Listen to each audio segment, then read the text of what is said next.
Hello, today I'm going to be going over a series of exercises for relaxation of the pelvic floor. If I've given you this series, what will be beneficial for you is really a restorative relaxation practice, starting to increase your awareness of your pelvic diaphragm, your pelvic region, and really let go of tension and explore your body. So I'll be going over the principles in this video. You definitely could spend more time in these positions, especially if one is really sitting well with you and you're finding that you're really getting a good connection to your body with releasing tension. In terms of how often to do this practice, to get changes at a tissue level and a nervous system level, I'd recommend at this point at least a couple of times a week. But what's more important, at least in my opinion, is that you're approaching this practice when you have space to do so, that you're in a space where that you're not going to be distracted, that's going to be quite quiet and calm. You can put on some music at this point if you like, just pause this video. That can really help you relax. If you have any questions regarding any of the exercises in this video, you can feel free to email me at movebewellphysio@gmail.com. I'd be happy to answer anything if something doesn't feel right. And just remember that this is about really relaxing the body and exploring the body with a non-judgmental lens if you can, which it can be hard to do. So have some pillows nearby. I only have one here, but I'll show it for setup. Please refer to my reverse Kegel video regarding the full integration of pelvic relaxation. The first thing I'd like you to do is just settle into your body.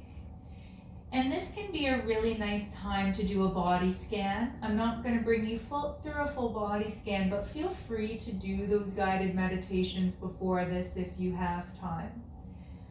We're going to do some breath into our pelvic floor, just checking out how I'm kind of wiggling my pelvis and my back and forth, getting a couple little baby kicks here as I do that. And I just want you to kind of settle into your body here. Notice where you're holding any tension, if that's available to you. And we're just going to start with our breath, breathing down into the pelvic floor.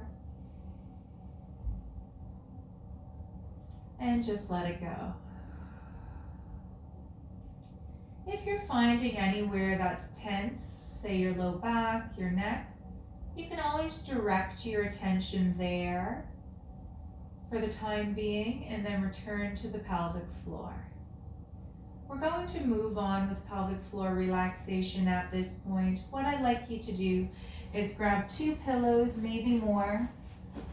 You're going to bring your knees out to the side, and you want these pillows underneath your hips so you can fully let go. What I'd like you to do is to draw a line in your mind from your pubic symphysis around to your coccyx and in between your sit bones. I like to put my hands right down here, and I just want you to map out your pelvic floor. From your pubic symphysis, you can feel free to touch these areas if it's helpful for you, where your legs come in to meet your body. And we're going to breathe right down to the pelvic floor. Visualize your uterus and bladder in the front sitting here. And as you breathe in, you're expanding and letting go. Notice if you're holding any tension anywhere else as well, if that's available to you.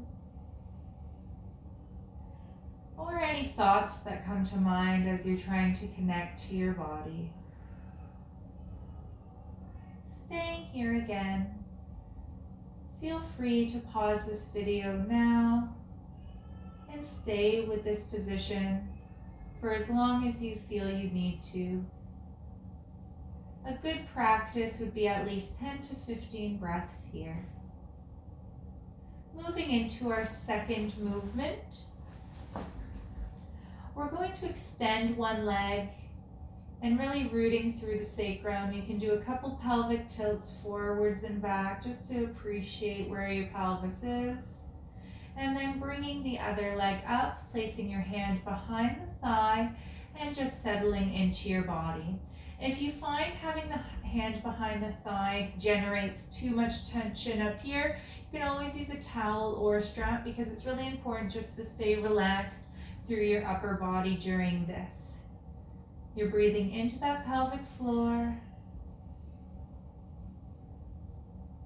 visualizing a line running from your pubic symphysis in the front to the coccyx or tailbone in the back, breathing in and relaxing. As you inhale, you can draw the knee up, you can bring it out to the side if that feels good to do so. You can bring it across the body or just straight on. Explore the hip as you inhale and come up, keeping that sacrum down, and exhale, let go. Breathing in and let go. Notice how your neck is responding to this, trying to keep everything as relaxed as possible. Doing 10 to 15 on the left, and then switching and repeating on the right side. Feel free to pause this video now to explore this movement. We're going to move on to our next movement, which is working on the front and the inside of the pelvic floor. So if you want to draw a line from the pubic symphysis to the inside of the hip or the hip bone, that's what we're going to work on here. So the leg that's up is the one that's going to be mobilizing the pelvic floor. Keeping your ankle on your thigh, settling back into your body, breathing into the front side of the pelvic region and letting go. For some people, you'll feel a lot of tension in the back of the hip, and that's okay. You can breathe there as well. You're not looking to push the knee very far. You're just looking to guide it. For some of my more flexible clientele, you can bring the legs up to do this, but the idea is to keep this gentle and restorative rather than aggressive. You're really just looking to move and connect to the pelvic floor rather than really stretching her. And then you'll switch and do the same on the other side. Moving on to our final movement,